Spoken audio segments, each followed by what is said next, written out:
I hope you're able to hear me well. Yeah, I'm Shilpi and I'm Head of Analytics and Data Science at Acko Insurance. And I'm very excited to be part of this panel because like the host also said that this is something which is very dear to us, this topic. But I think we are all a little bit scared to talk about it or a little bit hesitant to talk about it. But I think today we'll be very open about it and talk about the quota thing. A little bit about how I came across this topic.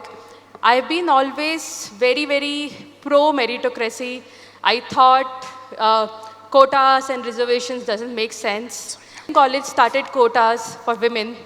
I always quick to point out that, okay, this happened after I passed out from the engineering college. But as I move up the corporate ladder, I realized things are not as black and white. Things like our topic today, quota versus meritocracy, is it really one versus the other? And I don't have all the answers, but we have very esteemed and experienced panel here, and I hope to get those answers by the end of this discussion. With that note, I will request the panelists to introduce themselves, maybe take quick 20 seconds to introduce yourself, starting with Caroline. Hi everyone, my name is Caroline. I'm Head of Corporate Programs at Chubb India. I've been a Bangalore resident for the last couple of years, so I've really enjoyed my work here, especially working in DEI and with women's teams and seeing their progression. I'm also a doctor by training, an MBBS, and I work in women's health, so I get to hear the stories of women in an everyday sense in terms of their aspirations and their future goals. Delighted to be here on the panel. Thank you. Welcome. Hi. Hello, everybody. My name is Aparajeeta. I have been in so many DEI forums. You know, you can see my gray hair and the amount of years I've worked here. And even before I start, applaud to all the men here, because when I started DEI conferences, I had only women. So thank you very much for being there. Very, very passionate about inclusion and building an employee value proposition. My last 15 years have been with MetLife. I currently lead talent acquisition and talent management for the organization. Thank you. Hi, everyone. My name is Itti.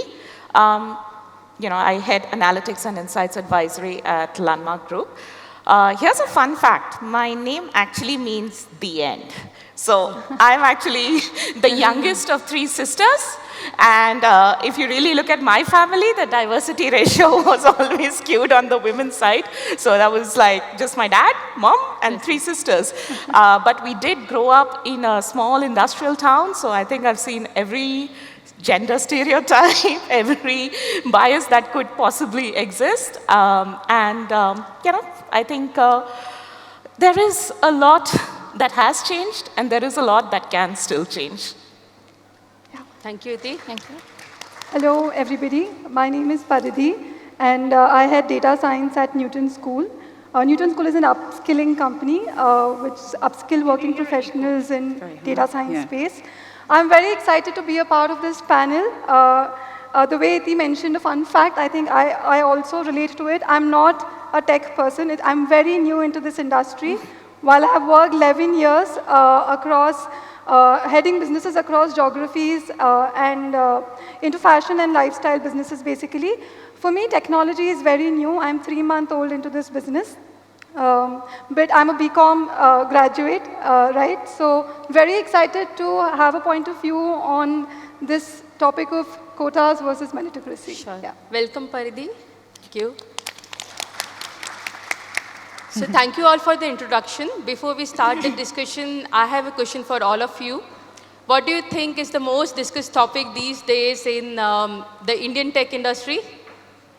From the audience or from the panel? AI, okay. Gen AI, okay. What else? Sorry? Somebody said diversity? Okay. Is it traffic? No? I think half of our lives we spend in discussing about the traffic or the ways to dodge traffic. Even the keynote speakers and the stand-up comedians start their address with talking about Bangalore traffic. But diversity and ChatGPT, Gen AI came the second close, right? And I've been hearing about these diversity initiatives for several years now, at least 7, 8 years have been focused, we have been focused a lot on diversity.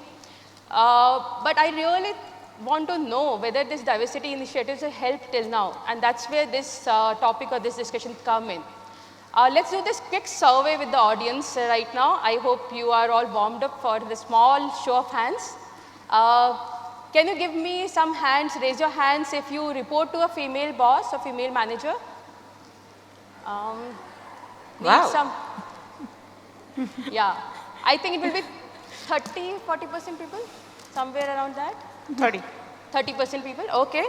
So put your hands down, thank you for your response. The second one, if you work in a function or department which is head by a female, by a woman. Okay, I think same hands. Okay, this group is, which company you are from? Sure. I think this group, but somewhere around 15, 20%, maybe 15%. People were like, who are in that thing. And trust me, the last question, all of you who work in a company which has a female CEO. Okay, there's one lady here. And in total, 5, 6 people, maybe 100 people in the room, some even more than 100, 200 people in the room, like 3, 4% people, right? So what I wanted to point here, like this number which we saw here is very much similar to what the global stats say. Global stats say at this entry level, there are 35% women in the tech workforce, 17% when it goes to the senior leadership, and only 3% when it goes to a CXO level. So the question here is what causes this sharp decline? The question which has been grappling me for years is the women, the girls who have been so competitive throughout in their schools, in their colleges, in all fields, on area, how come they suddenly stop being so meritocratic when it comes to climbing the corporate ladder? Again, this brings to my first question to the panel, and maybe we will find it out. Is quota the answer? Do you really believe in quota? And if you believe, how would you respond to the question that quota will or may affect the competence? Maybe we'll start with Caroline here, this side. It's a fascinating question. There's always a debate about this, isn't there? And even the word quota is quite a trigger word. People get anxious just hearing it. But I think that what we need to get back to, is there really a binary between these two? I think that in some ways we need to rethink this whole area of meritocracy and how we define it to create a more diverse and inclusive definition of what we mean by meritocracy. I think if we look at traditional hiring practices going back 40 or 50 years, there was often a lot of gender bias that was built into the recruitment process, and indeed there may still be biases that exist. But if we start to expand our definition of what we're actually looking for in candidates, to really respect that different people bring different perspectives if they've come from different backgrounds. There was a great question before about neurodiversity that was posed to Sean. It was about how do we include people with neurodiversity. And I can envisage a future where we're not just talking about gender diversity, we're talking about diversity for people with invisible disabilities, with visible abilities, and neurodivergence as just a starting point. But by including the meritocracy system to really start to embrace people's points of difference, have that in the recruitment panels, then the whole idea of quotas may be not required if we can be more elastic and inclusive with how we define merit and who we choose to bring to the table. Thank you. Yeah, I so agree. Who do we choose to bring to the table? My question to you is, who are you more likely to bring to work with you? Someone who's like you or unlike you? Like you or unlike you, guys? Like you, right? So if we do not make a room consciously for the underrepresented, then we will not get the table right? Of course, there is a purpose of business, and the answer to meet that purpose of business is through merit. Okay, but the merit is getting tested within a certain group that we continue to bring to the workforce. You know, the call is rather not to see this or that, but to see this and that. Okay, quota, of course, I agree so much. It's a trigger word. But rather than thinking of it as a reservation for a particular group of people, we today in the tech hiring side at least need to think about quota in a very broad-based segment, saying, readiness of talent, where we're saying, are we going for 100% ready talent, or in our individual scope of work, we're making room for talent which is 70% ready, and we are ready to handhold. That's the attitude, the mindset, the investment that we need to make space for, be it gender or PWD or any other that you so rightly pointed out, Caroline. So that's my thought on this. I think I have a beef with the word quota. The minute I hear that word, I'm like, no, that's not going to work, right? So when you start the whole conversation and start saying, we have a quota for this and we have a quota for that. Traditionally, and I would say most of the audience here would be aware that quota has had a certain, negative connotation, right? So I think the minute you use that word, automatically competence comes into question. Right? Because you've just used a word which has a negative connotation, and then you're talking about, competence. Of course, people start doing that automatically. It's so, and it kind of goes back to your inherent biases, which just comes up like, you've kind of born and raised in a society where some of these words, tend to have a negative connotation. So I think we kind of start there, that yes, we do want better representation in our groups, right? A lot of us are analytics and data science folks. A lot of the audiences, AI, analytics, data science folks. I think, without good representation, you cannot churn out good solutions or solutions that actually solve for your customers. So everything that we do solves for a customer. And guess who we are? For someone else, we are a customer. Right? So if you do not have representation in your group, you're actually building solutions that are very narrow focused. Yeah, thank you. I think just to add on to what Itti said, I just want to take a step back and ask a question to all of you. How many of you read books? Most of us. How many of you have heard about this book called Atomic Habits by James Clear? Yeah? I really like one thing that he says in the book, right? Winners and losers have the same goals. What differentiates a winner from a loser is the system that they put in place to achieve that goal. To me, quotas is that system. I think it's very easy for any organization to say, hey, I want to take a path of being diverse and being very inclusive. What really differentiates one organization from the other is what are the systems that they've kept in place to work towards that. And that, to me, is quota. And I agree to what I think Itti beautifully brought out, that it's very important for quotas to do the right job. The job is to represent underrepresented groups. And in an economy like India, I think it's very, very important.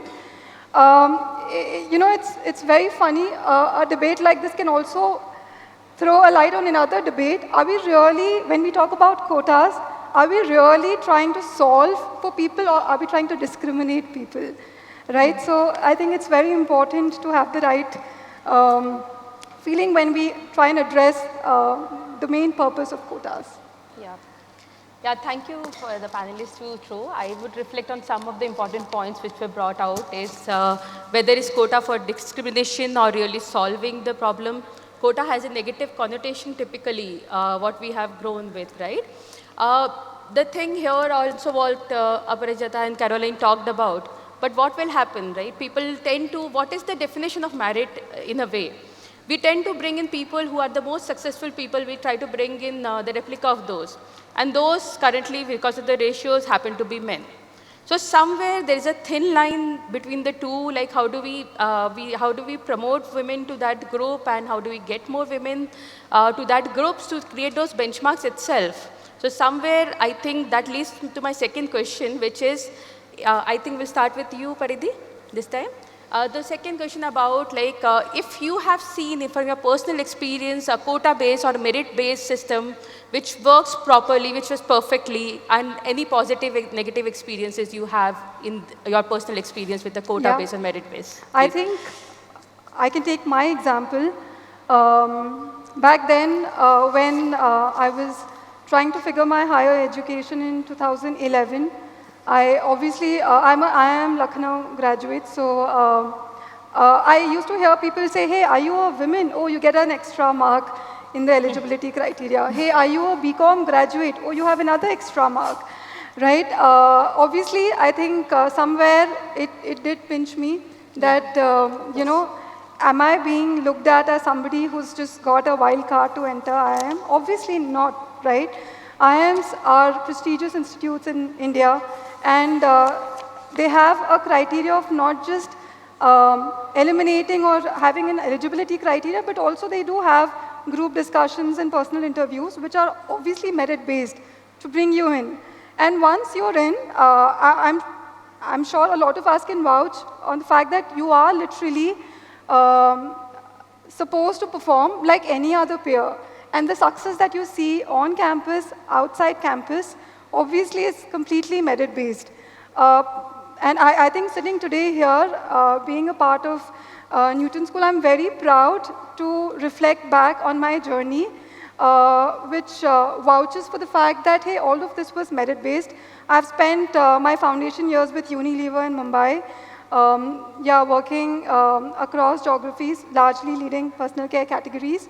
Post that, I was with Flipkart for about 6 years, heading some part of fashion business at Flipkart.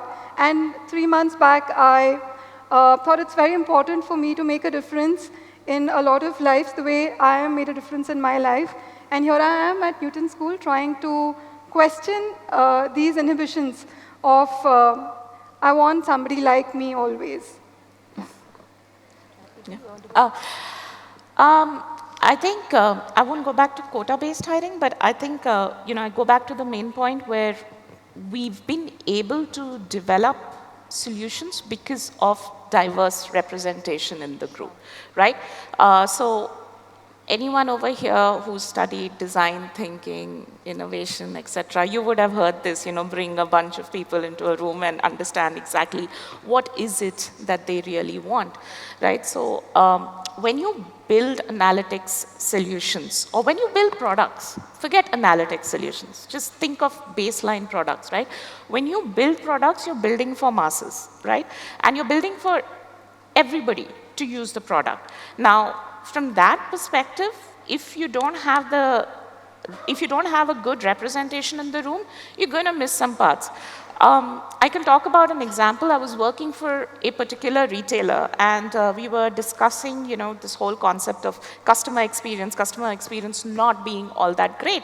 And, I recall that we'd done a focus group discussion, and it just so happened that in the focus group discussion, there were a few older women who were sitting in the discussion. And, I recall someone making this comment that, when we enter the store, we want to feel relaxed, and it feels nice if we can sit down, take a breather, and someone can bring stuff to us rather than us navigating around the store because, some of us have trouble walking, etc.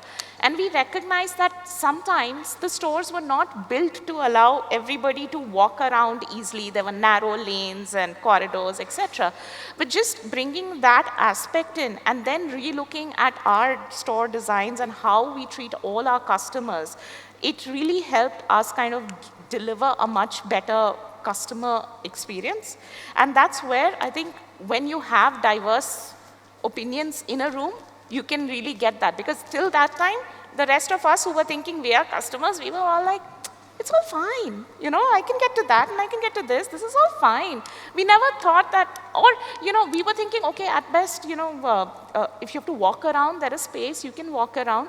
We never thought people get tired just walking around a store, right? And that's something that really helped us kind of put another perspective or another layer into our thought process. Thank you for that perspective. You want to give I'll take a segue from the product, all the customer piece that you spoke. Do we have anyone from Google here? Okay, so this story has been told to me, and I'm narrating with utmost honesty that Google, when they launched the Pixel camera phone, the previous generation one, when it was launched, there were a lot of complaints from people that the photos were coming reverse. Okay, and then they found out that people who'd actually tested the product were all right-handers, and the complaints were coming from left-handed users. Okay, so that is a very telling story on the impact of diversity on board. What has worked for us personally, because you asked about what has worked and not worked on the quota and the merit side. So I don't think anybody is questioning the pro of merit-based attraction or retention of talent. The question is on the quota-based side. And what doesn't work is if once the level playing field is provided, then the reward systems need to be fair. Because if we try to differentiate for a particular, let's use the ongoing word quota, for a particular quota basis, if both of us put in the same effort, but the reward is differentiated because I come from a quota, that is what will burn the bridge. And also to be cognizant, another thing that has worked for us is culture flows from the top. Right? Leadership alignment, buy-in, walking the talk is extremely important. Whatever we're starting with, be it gender diversity, PWD, now the accommodation of the transgender community, learning about AI, learning to work with AI, it's very important that the culture flows from the top, and that has really worked for us. I'll just take one additional minute on inclusion and ask you if you heard of the Bechdel test. Have you heard of the Bechdel test? Anyone? Great, 2 people, 3 people here. So Indians, we love movies, or Netflix as the case may be today. So the Bechdel test is something, my invitation to you is to go check that test. That test actually talks about if you have a woman in the movie who has a presence or a dialogue that is not about the male co-star, if she's doing anything else in that movie apart from her romantic interest in that guy. So the Bechdel test actually tests that out. And some of our very loved movies, like maybe the James Bond, etc., will not qualify there. A very telling story again on what do you do after you get them on board, what inclusion really means. So with that, to you, Caroline. Yes, very good to reference the James Bond and the Bollywood as well. We could spend a lot of time talking about that, couldn't we, with very low representation of women making decisions, but always looking dutiful or beautiful. But the opening speech today touched on that slide and had the equity slide. I think you all remember it, where somebody, if they're offered equal positions, doesn't always have equal opportunity. And the word opportunity has been used a lot. Now, we don't use quotas as such at Chubb, but I do believe there's a place for very strategically aligning your goals with what you're trying to achieve with DEI. And it's not couched in the terms of being quotas at all, but it's having a clear sense of your direction. We're, for example, hoping to grow our female representation at Chubb by 25% over the next 2 years. That's not going to happen accidentally. I think all of these things need to be quite intentional with how you go about recruiting and retaining talent. But back to this point of bias, we need to realise that unless we actually have active programs where we adjust the definition of merit, we are more inclusive in our acceptance of different skill sets. Without that, I don't think that we can get to that next level. But I think that tech is moving in that direction, which is encouraging. But there are some places in the world where quotas have been used quite effectively, particularly in overseas situations with political representation and women on boards. If we look at the Norway example of them mandating that 40% of all women in large companies in Norway need to be on those boards, that's led to Norway having the highest representation of women in the world at nearly 50%, which is a fantastic achievement. And those places where they've had no really intentional initiatives, be it quotas or other, have really languished in the doldrums. So without really intentional initiatives, I think that we fall behind. Yeah. Thank you for sharing those experiences. I think we have mixed opinions on, all of us agree that diversity is not the way it should be. Maybe all the decisions are not happening based on only the merit, but there are the subconscious biases which are coming in and all. But I think we don't have an agreement on in this panel on like how it should be implemented. Like what should we have a quota? Should we have some guidance, some trainings to people, like how to judge people and all. So I think we'll move on to that segment, but I'll share one experience before that, right? If we don't have quota, what happens? So in my current company, Acko, what we do is, I would relate it to something called as affirmative action, in which we say if we have a position, we open it for only female candidates for a month, and if we don't find a suitable female candidate, then only we open for a male hire. And as it happens, a lot of times, like I would say most of the times, we don't find a suitable female candidate. And so what's happening here, right? We don't have suitable female candidates? Maybe our sourcing is not right. Maybe our expectation is not right. In my view, what Quota does is to make you think creatively. If you say you have to, quota targets, whatever you want to call it, but if you say you have to hire a female for this position, you will think creatively.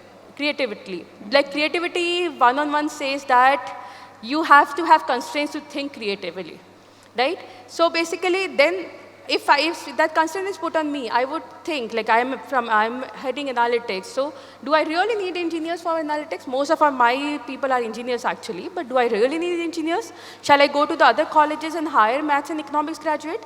Should I change my sources? Should I do some upskilling for people? Maybe I can have something in which, so those things, while we say, okay, we should hire, we should think like this subconscious bias and all we are talking about, and that's improve things quite a bit. But I think to get to the next level, we have to have hard targets. That's what my point of view, but I want to hear from the panel. What do you think? What is the right way to implement it? How to strike that balance also, right? What we talked about, whenever we put that word quota, it questions the merit, right? So how do we strike that balance? What is the right way to implement it? And we really need to bring in the change. That's what my request is. So whoever wants to start with, I think I would just leave it open. Yeah. Sure, I'll go. Sure. So I think, in short, the answer is the infrastructural readiness. Once you get in the talent has to be groomed. I was in a Cornell training last month, and don't kill me for saying this, these are the professor's words, that the picture of AI we have in the mind today is of a shake hand with the Terminator, but the current stage, we are actually shaking hand with a minion, right? We've got a long way to go. And in that, we are, giving ourselves, as we are learning, we are making space for us to fail and learn. Can we make that space for the so-called quota that we are addressing on the table today? Be it quota or not quota, to meet the AI that we want to meet, we have to walk so many steps ahead. And for that, the training readiness, our willingness to experiment, and knowing that it's not just programming languages, right? Platforms are changing. The engineering degree with which we came onto the workforce will not take us, further, and we have to upskill. It just, somebody will walk a little faster than the other, and we will create some wriggle room, and bring the unrepresented along. I think for me, it kind of comes down to the grassroots level. In a way, I know what you said about how do we strike that balance. Yeah. So here's the thing. I absolutely love that idea, by the way, that you first open it up to, women. I think we will have to strike a balance between all the equitable representation targets that we are putting in, and also, meritocracy. But most important is, how is your organization dealing with its own biases, right? And I'll give you a very simple example. A lot of us, whenever we are addressing a large audience or a large group, what do we end up saying? So guys, can you hear me? Well, no. So this is one rule that's there in my group. In my group, most people know that when they are addressing a larger group, it's folks. It's folks, people, whatever. You have to keep it gender neutral, right? And that should translate to your JDs. That should translate to the ways you do your interview process as well, right? let's say you're working in, product development. When you're doing a product demo, how many of you subconsciously say, so he will do this and he will do that? Well, he or she or they are going to do whatever is needed, right? Or the person is going to do whatever is needed. So I think it starts at the grassroots level where you're constantly, as leaders, also saying, so I never let my team use any gendered statements. You have to keep it neutral until I'm speaking one-to-one with someone. And secondly, training and reinforcement is so important. So have your L&D teams, talk about how can you interview better, right? Because these biases do creep in when you're interviewing. Like you mentioned, do you want a group which is like you? Yes, that happens. And it's by the way, it's not only for men, it can also be for women, It can be for anyone, right? So it's not about you, me, or whoever. It's about addressing these biases through training, constantly reiterating. If you feel that maybe we should have a panel interview. So I've done that a lot of times. Whenever it's like a lot of positions, we'll always go for panel interviews so that, I'm getting all sorts of opinions as well. And then and keep it like a scaled interview, like, a scaled thing. So it's not open to a person's interpretation of how the conversation has actually gone. And I know that there is a panel sometime later in the day or tomorrow about training. It's needed. Micro nudges every day, just doing this constantly. That's where you're going to build the representation and, maybe start using words like targets, like you mentioned. Targets, I remember Caroline also saying, targets definitely has a more positive connotation at any given point of view. Yeah, thank you, Itti, for the perspective. But though a lot of Gen Z girls tells me that guys and bro are gender neutral terms. Sorry? Guys and bro are now gender neutral terms. Okay, fair enough. Ageism. Now remember, there is ageism also that you will eventually have to start building a target for that. Actually, please. I think talking about how do we really solve this, I have a question. How many of you would go ahead and hire an Uber driver in a data science job? Sorry? How many of you would go ahead and hire somebody who was an Uber driver in a data science job?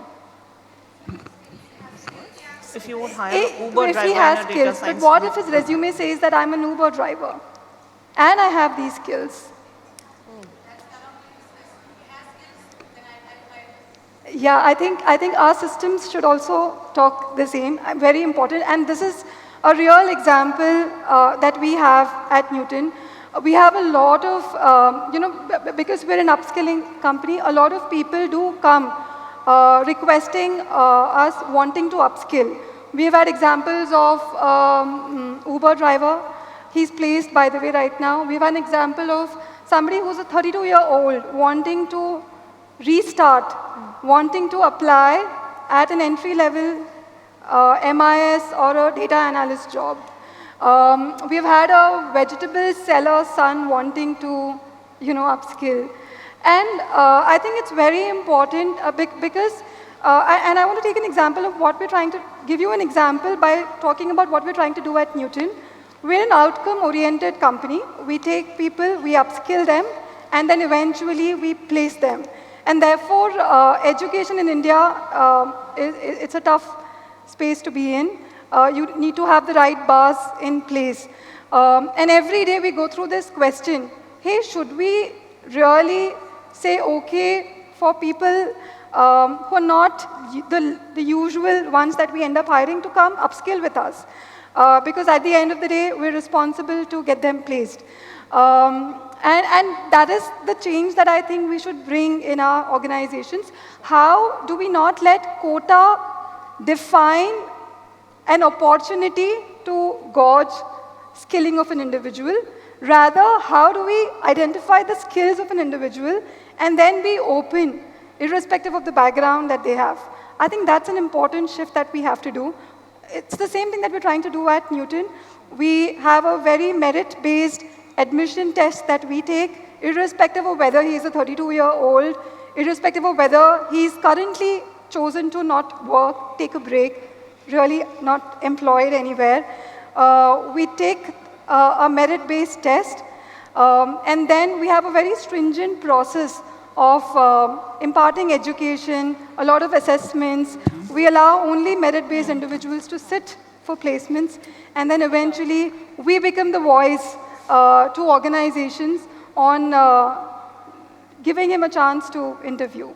I think that's a change that I believe is very important. I think we'll take the closing remarks from the panel, and maybe Caroline, you can start because you didn't get to speak last time. And then we'll open for the questions, like 1 or 2 lines, whatever you all want to say about like how we can do this better, or what is your final perspective? Yeah. Thank you. I think we've come a long way in a short period of time.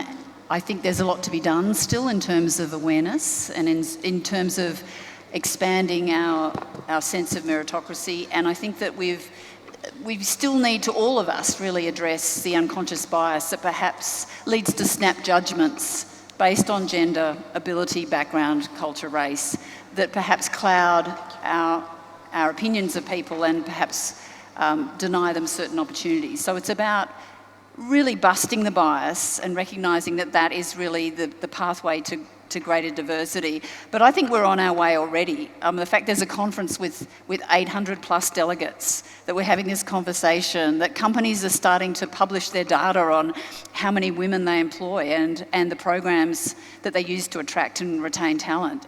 To me, that's a big win. I do think we need to include men in this conversation in a really deliberate way as well, because it was surprising to see in that survey that a lot of men were not aware of DEI initiatives at a much higher rate than women. So we do have a bit of work to do there. But I'm encouraged about how the future looks and excited to be part of it. Anybody else wants to add anything? I think, Okay, like Caroline said, we are having this conversation. That's a good start. That's a good Having start. this conversation, and we are having this conversation, which indicates that there's still stuff to be done. It's not sorted yet, right? So there is still some progress that needs to be made. So I think everybody in the audience, you all are hiring managers or will become hiring managers at some point of time. I hope, some of this sticks with you at that point of time. Yeah, I think that is important point, Itti, that we are having this conversation, which means there is stuff to be done. And what we are doing right now, it's not enough. Right? I think we'll open the floor for questions. A couple of questions we can take, maybe. That side. Nice. Yeah. Can someone give him a mic? Can we have the mics go into the audience, please? We will go to this gentleman first, because I'm closer to him. Thank you. So maybe I'll be addressing the elephant in the room with my question. My question pertains to the conversation that's going on around diversity and inclusion, particularly in corporate India, and especially with the context in the context of quota, because when we talk about quota outside corporate India, we are talking about social category-based quota, and that is one reason, according to me, why it is a hated word. Quota is a hated word because it is that context is attached to it. I have attended conferences after conferences on HR where there would be a session on DEI, and there would be conversation going around inclusion and diversity and the aspects that are talked about are women, gender, LGBTQ, people with disabilities, and so on. But the social inclusion part or social category, which in India is determined by caste, is never ever talked about. So, thank you, whoever that was. So I would like to know from the panel, what is it in corporate India? Why is corporate India impervious to this idea of caste-based inclusions? And I'm not talking about quota to be provided in corporate India. I'm just talking about diversity and caste-based diversity and caste-based inclusion. Why is corporate India not taking cognizance of this social reality? Thank you. Anybody wants to take it up? I can attempt it. It's a very tough question. You've actually put a different elephant altogether in the room. My earliest memory of the word quota, the picture that comes in my mind, is when I was in school, a student here in the Delhi University burning himself all ablaze, that's in the papers because of the quota system being implemented. So yes, equals care, and that is why I think people, because of the stigma attached to that, have not talked about it. What we can do and what, I'm going to talk more on the positive side. We have enablers like the Skill India that the government is picking up, and I'm very optimistic about things like that. We have systems like the apprenticeship, where you can employ from, I think, 2.5% to 10% of the population, that for talent from different sections of the society to come into the workforce. There are different NGOs, without taking the names of it, some of them corporate sponsored, where they actually make it a point to tap into talent that come from, I wouldn't say caste being the parameter, but the parameter being income or wealth, right, from the BPL sections, and upskilling them and then placing them in organizations like us. MetLife particularly, I really can't say that, no tall claims that we've done there and been there and, arrived. But yes, there are baby steps towards that, towards a more inclusive environment. What we do to keep everyone acquainted is that we have a very, very powerful CSR program. And at the end of the day, it's just the corporate is a microcosm of the society. So like Itti started, she's had some experience in her family of biases, stereotypes. Not all of us have that. And some of us can be absolutely oblivious to the social situation, the social fabric.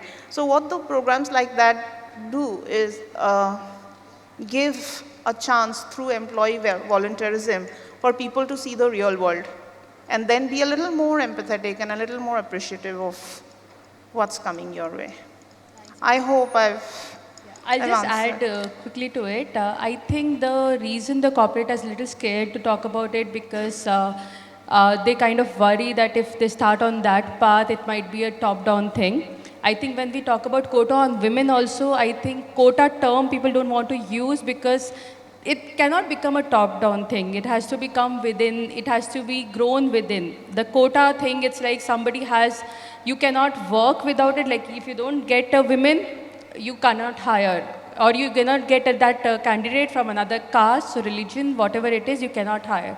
I think somewhere, but we'll get around it, I'm sure. Like in personal basis, I try to hire as much as diverse in terms of religion or something, but I think the reason, like you said, elephant in the room, basically, it's like it might become top-down, that's where they are shying away from that. But definitely, I think corporates will definitely come around it and talk about it as well. Can we take one more question? No? One more? Okay, no. Okay, sure.